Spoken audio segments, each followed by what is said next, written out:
O que os pais precisam saber sobre a psicologia infantil? Bem, eu acredito que dois pontos importantes para a gente desmistificar um pouco da psicologia infantil seria a questão de entender que ela não é uma coisa fantasiosa, que ela não é uma solução mágica e que ela também não tira o comprometimento dos pais. Porque o que a gente vê hoje são muitas vezes os pais procurando a psicologia como uma solução mágica para os problemas e como uma tentativa de levar para dentro do consultório ou da orientação que estão recebendo, levar aquele, entre aspas, problema ou sintoma incômodo para ali achar uma solução que muitas vezes não os envolva. Então, acho que o primeiro ponto é desmistificar isso. A psicologia é uma ciência que ela estuda o comportamento, a afetividade, os sentimentos do ser humano e ela vai ajudar a entender aquele sintoma que está aparecendo, aquele comportamento que está aparecendo, para a partir daí buscar soluções. No caso, para a família, porque quando a gente está falando da criança, né, a família tem que estar sempre envolvida. Então, acho que o principal que os pais devem saber a respeito da psicologia quando se trata da criança são essas questões, né? Para a gente desmistificar um pouco desse sentimento que eles têm de solução mágica. Bom, não apenas os pais, né, como qualquer cuidador, muitas vezes até professores, pessoas que estão diretamente ligadas com a criança, que a psicologia infantil veio para somar, para ajudar essa criança para superar qualquer sofrimento, trauma que ela esteja vivenciando ou tenha vivenciado, e que a psicologia hoje não é mais aquele campo que é só para pessoas com retardo mental, com algum déficit, e sim uma busca para ajudar em qualquer sofrimento que essa criança possa estar vivenciando. Não só a criança, como também os pais, às vezes um sofrimento que esteja vindo da família em si, e está refletindo diretamente nessa criança, mas às vezes ela é a porta para esse sintoma na família. Eu creio que primeiramente os pais têm que entender que a terapia com crianças vai além do trabalho em consultório com a própria criança, que o apoio e o desenvolvimento dela só são possíveis se os mesmos trabalharem como coterapeutas em suas casas e em demais lugares onde a família desenvolve o seu contexto familiar. Outro ponto é que se trabalha com a criança de maneira lúdica, através de brincadeiras, jogos, faz de conta, usando de sua criatividade e imaginação, pois é isso que as atrai, que é o elo motivador para elas. E deixar isso bem claro, pois se a criança chega em casa e fala: "Papai, eu brinquei muito lá no psicólogo", o pai vai saber o motivo e não vai achar que nós profissionais estaremos enrolando ele. O essencial é que os pais tenham conhecimento de que eles não estão sozinhos, né? Existe um profissional que pode os escutar, né? Que está junto com eles para verificar, para observar, principalmente no que diz respeito ao sofrimento, algo que não vai bem junto àquela criança. Exatamente o que é psicologia infantil, o que eles precisam saber, isso eles podem ir descobrindo ao longo desse processo. Porque cada situação, cada criança, cada família tem uma realidade, uma história, e a partir disso a gente não trabalha muito com uma regra geral. Como a psicologia infantil ajuda a criança? Sim. A psicologia, ela vai trabalhar a criança de uma maneira lúdica, porque a criança ela não tem a noção que os adultos têm de ter que expor alguma coisa. Eu estou sentindo isso, ou eu nem estou pensando isso. A criança muitas vezes ela não tem condições para poder abordar os assuntos dessa forma. Então, de uma forma lúdica, a psicologia ela vai, primeiro, tentar entender o que está acontecendo com aquela criança, os comportamentos que ela tem, a origem daqueles comportamentos e quais os sentimentos que estão envolvidos nessa situação, quais os acontecimentos que podem estar envolvidos nisso e de uma maneira muito lúdica fazer essa criança entender o que acontece com ela e colocar aquilo para fora para assim conseguir resolver a situação e ter comportamentos e sentimentos, não digo que mais adequados, mas sim mais confortáveis, mais adaptados à situação e à realidade que ela vive. Carolina, a psicologia, ela ajuda não só a criança, como qualquer ser humano que esteja passando por um período de sofrimento, e a criança, seja no momento que ela está vivendo esse sofrimento, muitas vezes ela não tem essa maturidade de estar passando por isso sozinha. Então, o profissional da psicologia pode vir agregar uma ajuda nesse sentido, fazer com que ela entenda e supere esse momento. Ajuda a entender os sentimentos, porquês e solucionar determinados problemas até então difíceis. Oferece um ambiente de acolhimento seguro e de confiança, onde ela possa se expressar de maneira livre e não se sentir julgada por determinados comportamentos que ela tem, e sim ser ajudada, se conseguir explicar da melhor maneira possível. Quais comportamentos são indicadores da necessidade de terapia infantil? Bem, os comportamentos são diversos. A primeira coisa que a gente tem que estar sempre atento é a mudança brusca de comportamento da criança ou do adolescente, porque isso já é um indicativo, né? Por exemplo, uma criança que estava com um desenvolvimento normal, passou pelo desfraldamento, tudo de uma maneira normal, não faz xixi na cama mais, tem uma segurança com relação a controle de urina, de fezes, e de repente essa criança perde esse controle, ela volta a fazer xixi na cama. Um exemplo simples. Isso já é uma mudança de comportamento que a gente tem que estar atento. Então, a primeira questão é a mudança de comportamento, principalmente aquela mudança brusca, aquela que você não percebe relação com nenhum acontecimento, porque às vezes a gente consegue relacionar isso ao nascimento de um irmão, alguma coisa assim que é comum de acontecer.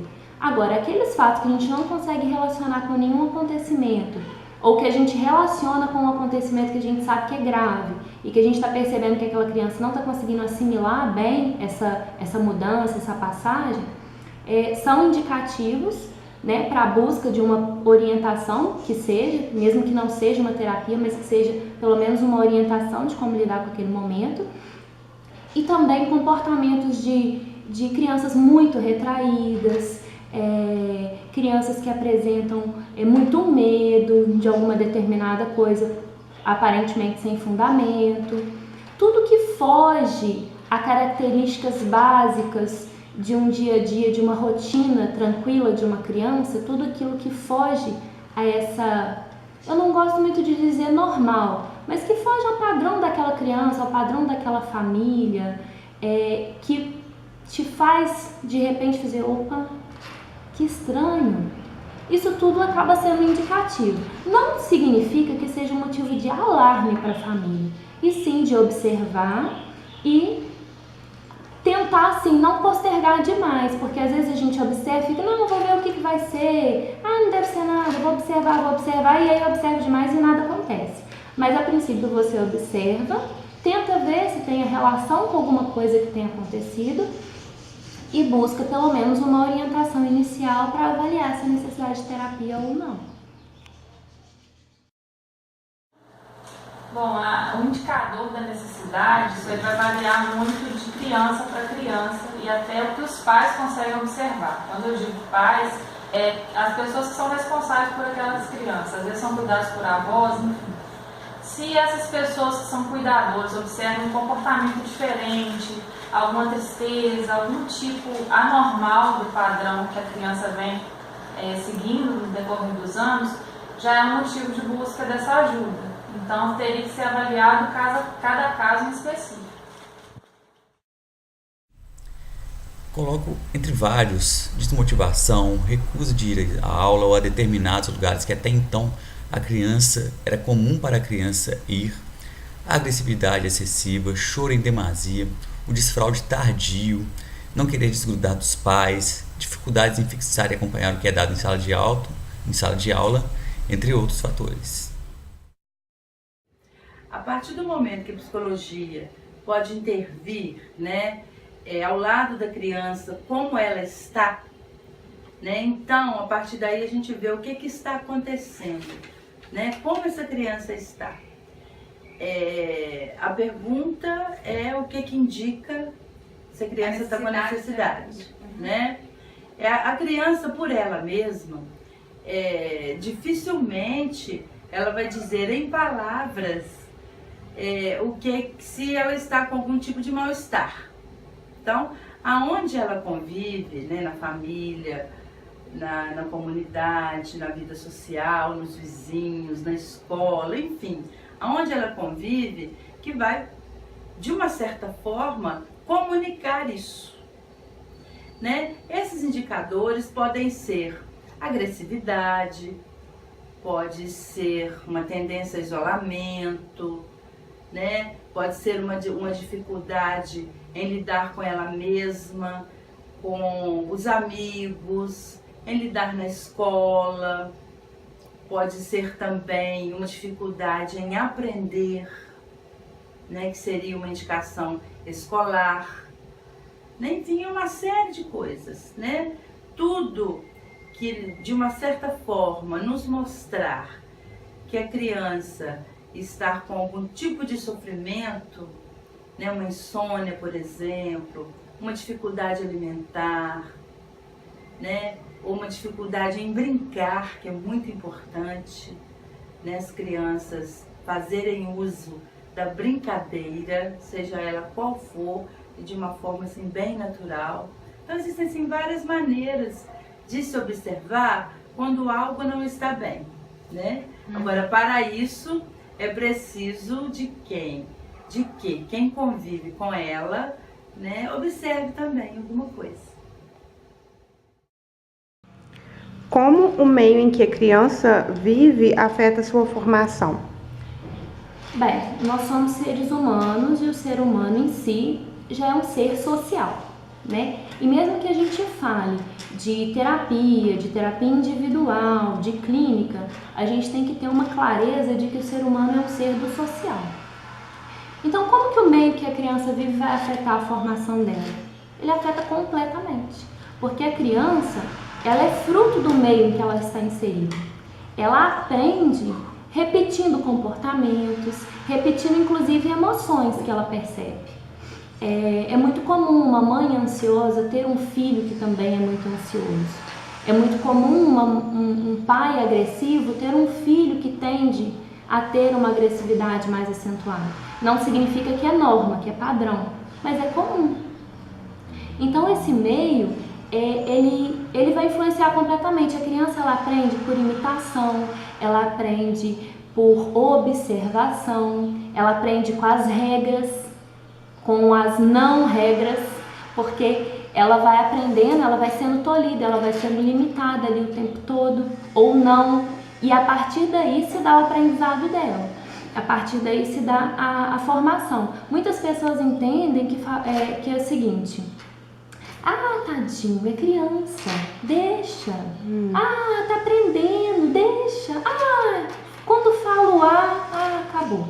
Porque exatamente por ser criança que a gente tem que ter um rigor maior nesse controle do certo e errado, do sim e do não, dos limites.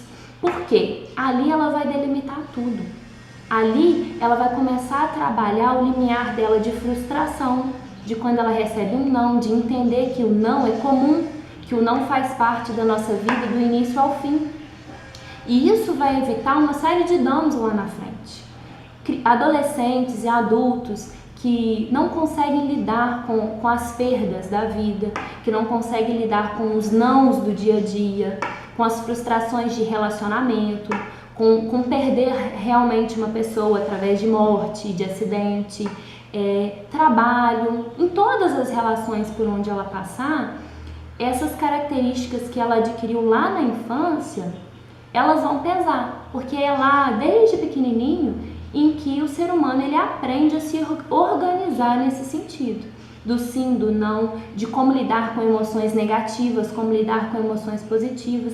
Isso tudo vai depender do meio em que ele está e como que a família ou o ambiente que ele vive oferece condições para isso. O meio, igual a gente fala, né, que ele influencia boa parte do comportamento dessa criança.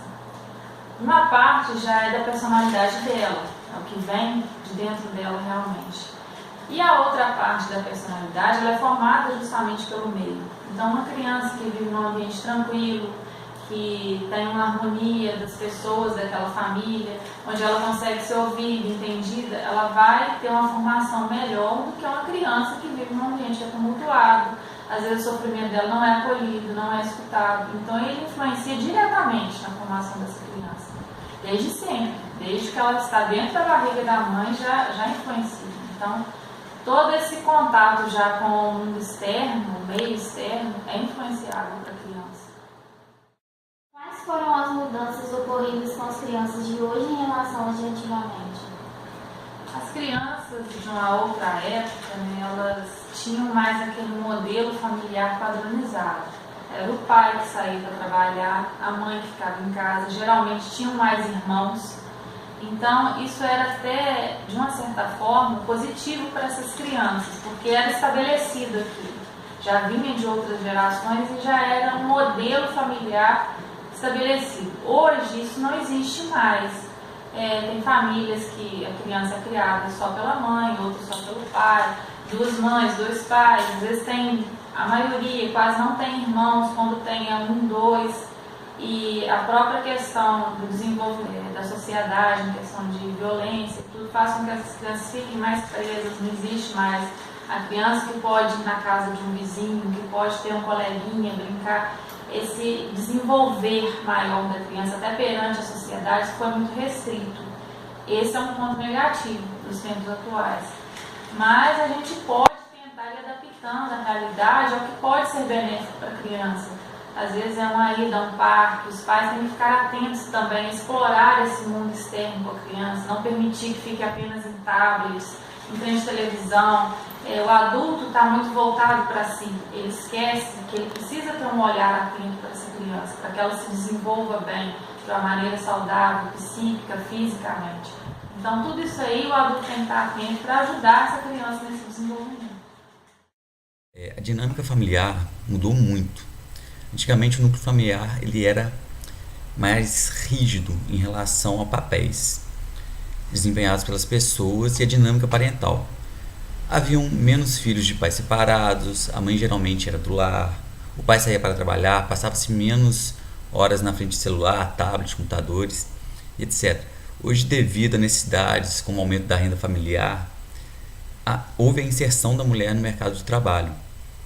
E também, infelizmente, há pais que fazem o filho, mas não cuidam do filho, porque são pais solteiros ou porque a fase da adolescência, digamos assim, ainda não passou, apesar de muitos desses pais já terem mais de 30 anos. Eles jogam a responsabilidade na formação da criança para terceiros. E neste terceiro estão incluídos avós, tios, padrinhos, babás e até os próprios celulares e tablets. Isso acaba influenciando no desenvolvimento da criança de maneira negativa. A participação dos pais no processo desde a primeira infância até a adolescência é de suma importância. Ter uns minutinhos de presença mesmo com o filho, desligando todos esses mecanismos eletrônicos, vai ajudar muito nesse desenvolvimento. A modernidade, ela traz, muitas mudanças, algumas favoráveis, outras nem tanto. Mas o que a gente percebe hoje é essa influência do mundo tecnológico tem, de uma certa forma, influenciado bem diretamente no desenvolvimento natural das crianças. A gente pensa no brincar, o brincar natural, o brincar criativo, o brincar elaborado, o brincar construído. Muitas das vezes ele foi substituído por o brincar eletrônico, onde, mesmo não parecendo, mas ele subtrai de uma certa forma a capacidade de criatividade, a capacidade de construção, a capacidade de evolução do raciocínio, da própria criação, porque o brincar tem um lugar lugar importantíssimo na vida das crianças, porque ele demonstra para nós a forma que a criança está construindo o seu psiquismo, como que ele está se desenvolvendo, né, as suas formas de interação com o mundo, a forma de relacionar com ela mesma. E a gente percebe que a vida moderna também, no seu aspecto aí individual, às vezes promove, sem perceber e sem querer também, com que as crianças vão adquirindo a tendência de ficarem mais isoladas, né, nos seus ambientes, ali no meio das suas máquinas, da sua televisão, do seu tablet, do seu computador, e a vida é real, né? A vida não é virtual. Então a gente vê isso com um certo cuidado. Agora, o que isso pode ter modificado? Cada criança reage de uma forma.